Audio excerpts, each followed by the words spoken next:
gaurko begira, zein tentsio?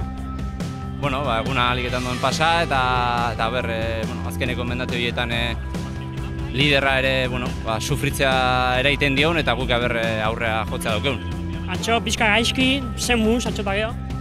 Bai, eroriko izan genuen hor 6 kilometroko falta kurba horretan, eta pixkate, eroriko horrek pixkate ikututa utzi zidan, gero esfortzu asko berriro taldean sartzeko, eta azkeneko pealkolpe horretan Adamek jo zuenean, ezin izan nion jarraitu, eta pixkate triste ez, erorketagatik, baina gau ona pasatu dugu eta arazorik gabe. Egun berezia, Arrate, zen muz, emati izu zentzazio gaurko? Bai, egun berezia da, Arrate beti da berezia, euskaldunentzat, eta nik uste gauza politak egin daizkeula, eta eguna ondo juten dan. Eta bihar, itxura ukatzea, etapa oso gogorra, baina Jon Izagirre forman dago.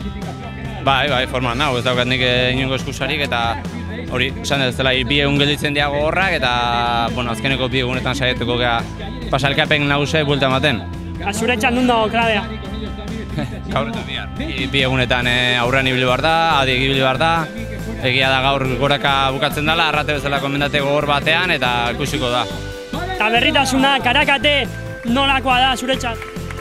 Esan ez dut ezagutzen, badakit gogorra dela, baina, helmugatik pixkat urruti xamar dago, eta ez dakit ikusiko da nola joten den karrera horra arte. Estrategia orduan bihar? Bihar gaur eta egunero da estrategia, así que ikusiko da. Suerte on.